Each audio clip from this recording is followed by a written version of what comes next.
Guys சல்லி கொண்டு வந்தில்ல வா கைஸ் ஓடுவோம் ஒரு நாள் அவன் பைனாஸ்ல வீட்டுக்கு போயிட்டு வரக்குள்ள சரியான பசி எடுத்துச்சு கைஸ். ஒரு ஒட்டையில் ஒன்று இருக்குதான்னு பார்த்தேன், கண்ணில் பட்டுச்சு நெருப்பு ஒட்டையில் உண்டு. ஒரு மாதிரி மேலே பார்த்து கீழே பார்த்து ரோட்டை மாறி ஒட்டையில் இருக்கிற சைட்டுக்கு வந்துட்டேன்.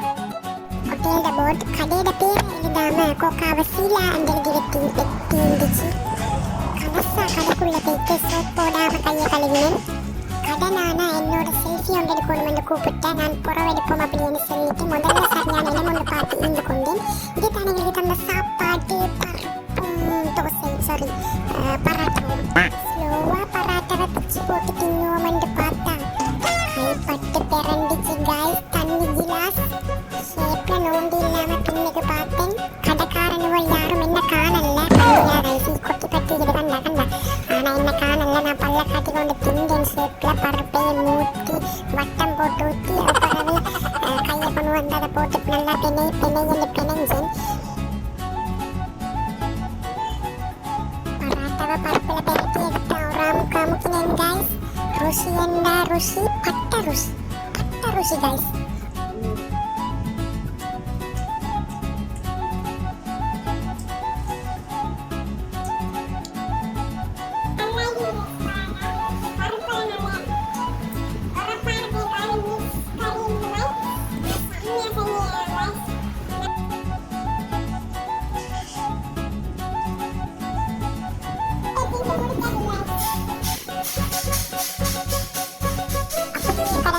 முட்டாப்பை ஒன்று வாங்கினேன். வாங்கி ரெண்டா பிச்சு அப்படியே ஒரு சுருட்டினேன். சுருட்டி பின்னத்தை வாய்க்குள்ள போட்டேன்.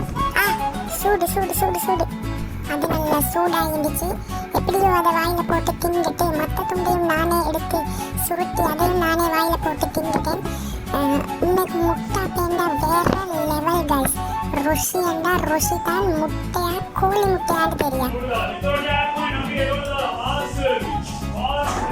அதோட கடனான பாடின இனிமையான பாட்டையும் கேட்டுட்டு நான் போகிறதுக்கு லேஸ்டி ஆகினேன். அவக்குள்ள தான் நினைவு வந்துச்சு. சல்லி கொடுக்கல, சரி சல்லியை கொடுப்போம் என்று சொல்லி எழுந்து போயிட்டேன். பிசி எடுத்துட்டு பார்க்குறேன். சாக்குல கையை போட்டு சல்லியை கோந்தில்லை. நல்ல வேலை உண்டாவிச்சு கைஸ். எனக்கு சல்லியை கொண்டு வர மறந்து கைஸ். என்ன பண்ணுவோம்ட்டு அப்படி பியாங்கோப்பை கழுவி தரவான்னு கேட்க பார்த்தேன். சேப்ல மாறுவோம்ட்டு அங்கே கடனான போக்காட்டு நீந்துட்டு வந்து சேப்ல குனிஞ்சு கொண்டு ஒரே ஓட்டம் ஓடினேன் கைஸ். இதே மாதிரி எக்ஸ்பீரியன்ஸ் உங்களுக்கு நீக்குதான்? நீங்கள் சொல்லுங்க. கடை போய்த்து நாங்கள் சல்லி கொடுக்காம